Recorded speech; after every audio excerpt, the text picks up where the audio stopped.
My dear friends, welcome to SEM Ercp Masterclass. Today, in relevant to Ercp in gallbladder surgery, let me tell there are at least 4 different situations, or I will give you 4 case scenarios wherein we have the role of Ercp in GB and CBD stones. Let me go one by one. You all already know when a patient is coming to you with a gallstones, the likelihood of he having or she having a CBD stone is around 10%. And we already know, if you carefully elicit the history, at least some of them will have a classical what I call a Charcot's triad of intermittent pain, fever. Rarely they will have also have a history of suggesting that they were got admitted with hypotension or confusion in renal spender. But what is important is vast majority of them may be lurking a stone and they will be totally asymptomatic. How to identify them? If you carefully look at those biochemistry, bilirubin slightly raised, alkaline phosphatase raised, transaminases instead of normal may be hovering around 100. Yes, it may suggest there is a possibility of a small stone in the bile duct, but still like clinical asymptomatic, biochemically also they will be totally normal. So, that is not a pull probe to find out who is having a stone. So, we rely more on the imaging. As you know, there are handful of investigations as far as the bile duct stones are concerned. Out of the 5, I think realistically one will be relying more on MRCP. Even though the ultrasound is good for gallstones, its sensitivity drops to 60% to identify the stone in the bile duct. Endoscopic ultrasound, yes, it has a very high sensitivity and specificity, but it is operator dependent, not widely available, especially in our country like India. So, we rely on MRCP. I simply put, this is the test of choice for any stone in the bile duct more than 5 millimeter in diameter. Whereas, if you confirm that patient is having a stone, of course, what is the treatment of the choice? Is it going to be lab CBD or Ercp? If you call me, even though I am a surgeon, I will be relying more on Ercp because of a lesser morbidity, and you can tackle. Now, the size of the stone does not matter, your experience, your gadgets matter. Coming to the scenario, there are at least 4 different ways one can tackle when you have a concomitant GB CBD stone. Ideal, most of you I agree, what you would like to do is to eliminate any stone in the bile duct by doing a pre-operative Ercp at least 2 or 3 days before. Ensure all the bilirubin and all the biochemical parameter comes back to normal and patient has no post Ercp pancreatitis, then you do lab chole. That is the most ideal thing. But there are single session technique, as you can see. But let us concentrate on the twin session. The first session being Ercp, using this side being duodenoscopy, selectively cannulate the bile duct, and you will be able to enter the bile duct thanks to the intelligent use of the elevator and also the wire, the flexi tip, the hydrophilic guide wire you will be able to enter, and you need horses for the courses, the right equipments for you. And what we normally do is, once you cannulate, get the diagnosis, then you need to decide between these 2 things. Either you are going to drag the stone out by a balloon, less traumatic, or you need to pull it by a basket or crush it with a mechanical lithotripsy. So, the first and the best instrument in our hand is a sphincterotome, wire guided sphincterotome like this, because it will selectively enter. You can talk to the tip of the sphincterotome and allow it to enter, and you can direct it towards the 10 o'clock selectively into the bile duct. And as you can see here demonstrated nicely, and if you keep what I call the parking place of the ampulla is more or less in the top right, that is around 10 o'clock position. So, if you divide the monitor into 4 quadrants, it is on this quadrant it will be there. Then you can cannulate nicely, then you can get a nice cholangiogram by injecting the contrast from above downwards.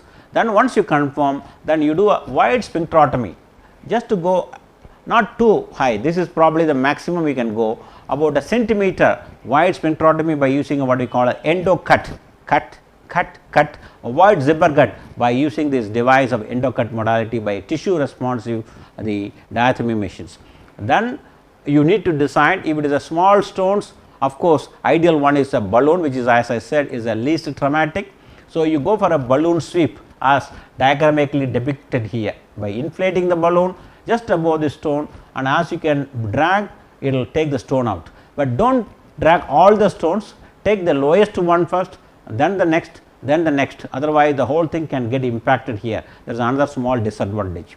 This is essentially same Fogarty balloon which we used for a embolectomy in a vascular surgery. Similar Fogarty balloon is used. Here is the balloon, that is a stone, as you can see, inflate, and the stone will be dragged as you, and the whole thing can be seen in the C-arm like this. And at the end, whether you have done a good job, by you can do a, what we call an occlusion cholangiogram. Inflate the balloon, inject the contrast, nicely filled, contrast filled the duct, and as you can see, the size of the duct is more or less like a size of the your scope. So, around 11 to 12 millimeter in diameter. So, the scope size helps you to measure the size of the, because there is always some degree of magnification, especially when it comes to the C-arm, and you should understand that there are various makes of the Fogarty balloon. You need to see how much to inject, and very careful to do that. One small technique I wanted to share it with you is what we call the toe down technique. What is toe down technique? As you watch carefully here, as you come down to the lower bile duct, do not pull it like that, and it should be inline pull. In order to do that, you just watch this, you need to take the big wheel away from you. When you do that, then the tip of the scope goes away from the ampulla. So, big wheel away, then push the scope, then you need to right hand twist. So, push, right hand twist, then big wheel away from you, that is like this. So, when you do that, then you will be able to get the stone out, it will be delivered out, even a stone a little bigger than what you are liking. Normally, if it is a stone is more than a centimeter, I would think probably you need to go, depending upon the size of the duct, you can go for what you call a sphincteroplasty, then you do, or mechanical lithotripsy. Like here, multiple small stones, we have put the balloon, as you can see here, inflated, dragged, and this is probably the easiest, least traumatic way of removing a stone, unlike a CBD exploration. And what about Dormier basket? Either without or with wire guided Dormier basket? Yes, it can be used. Same principle, take the lowermost stone, then the next, like this you have to do, and very important, same principle of the toe down technique, and take the bottom stone first, next, and like that you need to go. So, that way the big wheel away from you, then you push the scope and right hand twist, the basket along with the stone can be brought in nicely. So, this is the next way, and mechanical lithotripsy also may be used in conditions where the stone is a little larger, there is a little stricture below, and you can't do a what I call the dilatation like a sphincteroplasty. So, in those situations you can go pulverize the stone into small bits, then you can use the balloon to take all the fragments out. So, this is the way, as you can see, all the fragments are coming out nicely by a mechanical lithotripsy. This lithocrust has to be taught. So, the whole team should understand how it uses, because it needs slightly larger working channel, at least a 4.2 millimeter channel. Balloon sphincteroplasty, what it is, when you use this? If you ask me, yes, balloon sphincteroplasty is an excellent technique, as it is demonstrated here, you can see. So, it needs a CRE balloon here, and then you can have inflation pump. So, the CRE balloon will go, and this one, as the balloon gets inflated, as you can see here, and you can clearly watch slowly, and how you inflate the balloon is by just putting this saline, and you can go into this predetermined diameter. Normally, the proximal duct you see, if it is around 12 millimeter, then go for a 10-12 millimeter diameter balloon carefully, but before that you ensure the stone is not sandwiched between the balloon and the duct, otherwise it will be. So, the stone is pushed up, then you do the dilatation, wait for 1 full minute, then deflate it, then take it out and use the biliary Fogarty in order to drag the stone out. So, that is the technique we normally do, and the next, once you have done that, you have done a complete clearance, even then, like what the urologists do, it is always better to put a stent. My choice out of these three, like a straight stent, single pigtail, double pigtail, I will probably prefer a single pigtail. The pigtail part is in the duodenum, so that there is no upward migration. Stent migration into the bile duct is a nightmare, you avoid it. If you want the stent to stay longer, it should not accidentally come out too early. Sometimes you may have to use in a very dilated duct a double pigtail, but otherwise most of the time single pigtail will do the job for you. What is the more recent advances if you ask me? Yes, spyglass cholangioscopy and then holmium laser blasting of the stone can be done in a challenging cases, and also where you have a very difficult access through the ampulla, we can get the help from our interventional radiologist by PTC guided or endo ultrasound guided access also can be considered. Like what is shown here is a single one hand technique of spyglass, going and seeing a beautiful view of the biliary system, stone, focus your laser, blast it, pulverize it. So, this is the technique. But ladies and gentlemen, I told you in our previous presentations and the SEM ERCP master class 1, 2, 3, 4, please go to the YouTube and click SEM ERCP master class, then you will be able to watch all those 4 videos. The post ERCP pancreatitis is very high, 5%, and it is mainly because of the unnecessary repeated cannulation of the PD or injection of the contrast. Go for what I call the wire guided cannulation. Only if you are sure that your guide wire is in the bile duct, that is the guide wire goes along the vertebra, not right across the vertebra, then you start injecting the contrast. That is a very, very important discipline we should have. Second, even if you have had a case of a repeated entry into the BD, preemptively either you can put a pancreatic duct stent temporarily for a few days, or you can give the patient indomethacin suppositories. So, these are all the ways to ensure you reduce the severity of post ERCP pancreatitis. Other complications are less common, but you need to remember there is a mortality of at least 1%. So, ERCP is no longer a diagnostic modality, it is with a therapeutic intent, especially by an experienced personality. As I said earlier, we moved from the twin session to single session intraoperative ERCP because of the experience slowly we are gaining. So, what we do, either you can do the lap chole first, then ERCP, or more preferably sensibly ERCP followed by a lap chole. The issue with doing ERCP first, especially when you insufflate the bowel so much, it may be a difficult lap chole with so much of dilated bowel. So, people use CO2 and you should be very, very careful in insufflating. So, that is a problem, challenging, especially when you do ERCP. If you have a straightforward case, sometimes you can do a lap chole immediately followed by ERCP, that is also doable, and we have done quite a few cases with a good success story. And there is a strict selection criteria, I can't say it is all comers. When the jaundice is mild, when the stone is small and favorable with no previous upper abdominal upper GI surgery, and that is where I usually choose this single stage lap chole with the ERCP. And there are, as I said, the sequence could be either of these two. My preference is more often nowadays is a lap chole followed by ERCP, and there are a lot of randomized trials already suggesting by this way not only you minimize the hospital stay and expense, the chance of pancreatitis also can be minimized.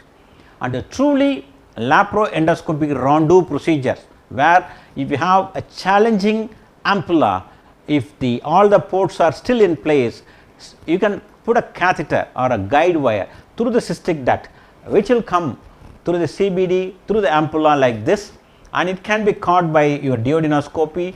Then you can railroad your sphincterotome, that is also possible. Instead of the PTC rendezvousing, here it can be doing a laparoendoscopy rondeau procedure. As I said earlier, it is just understanding between the ERCP surgeon and your other laparoscopic surgeon. So, the two surgeons in the same department make a lot of difference, and you need not always rely on your medical colleagues each and every case.